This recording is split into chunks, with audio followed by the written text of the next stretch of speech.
आसिफ जरदारी साहब ने एक बार फिर ललकार दिया है और कहा है कि सियासत हमारा काम है, हमें सियासत करने दो। तो उन्होंने ऐसा किसको कहा है? इसके अलावा मलिक रियाज साहब दोबारा मुश्किल में फंस गए हैं। क्या मुश्किल है? इस हवाले से कुछ रिसर्च की है, आपके साथ भी शेयर करते हैं। जी अस्सलाम वालेकुम, मेरा नाम खुर्रम फहद है। मलिक रियाज साहब के खिलाफ जो है वो सिंध में एक और पर्चा कट गया है और उनके नाकाबिले ज़मानत वारंट गिरफ्तारी जारी हो गए हैं। और सिंध में मामला ये है कि कहा गया है कि उन्होंने जो ज़मीनें हैं वो इलीगल तरीके से हासिल की हैं। यहाँ पे एक पॉइंट ये है कि अब इनको होश आया है, इनकी आंखें खुली हैं, जब उन्होंने बहरिया टाउन बना दिया है और उसको बनाए हुए भी सालों हो गए हैं। ये मामला तो चल रहा था 2010 के वक्त से, और 2015 में तो इन्होंने कराची में आके पुल बना दिए थे, ब्रिज बना दिए थे और आइकन टावर इनका बन गया था। अब जो इनके पाकिस्तान भर में जो जायदादें हैं वो अब नीलाम की जा रही हैं, क्योंकि मलिक रियाज साहब पे जो जुर्माना आयद किया गया था वो उन्होंने भरा नहीं है, 400 प्लस बिलियन रुपीस का। इसके अलावा मलिक रियाज साहब ये कहते हैं कि उनके रिश्तेदारों को धमकाया जा रहा है और गिरफ्तारियां की जा रही हैं।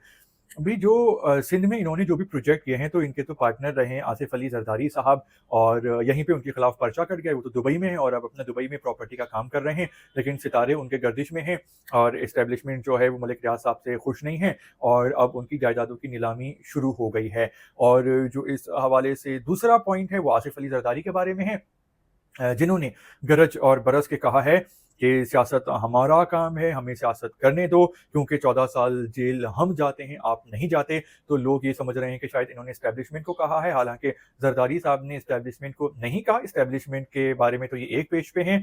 असल में इशारा दिया गया था पाकिस्तान की क्रिकेट टीम को, बांग्लादेश टूर कर रही है, तो जरदारी साहब ने कहा आप सिर्फ खेल खेलें, आपका काम खेल खेलना है और आप सियासत जो है वो हमें करने दें, क्योंकि 14 साल के लिए जेल हमें जाना होता है, आपको नहीं। तो बात तो उन्होंने सही कही है कि पाकिस्तान टीम आजकल अच्छा परफॉर्म नहीं कर रही। बांग्लादेश से तो जीत गई है 3-0 से, लेकिन जो टॉप की टीम्स हैं उनके खिलाफ अच्छी परफॉर्मेंस नहीं है। तो भाई इनका काम खेलना है, खेल खेलें, लेकिन ये डर्टी पॉलिटिक्स करते हैं, एक दूसरे को नीचा दिखाते हैं, ग्रुप बंदी हुई भी है और इस चक्कर में पाकिस्तान को भी मैच हरवा देते हैं।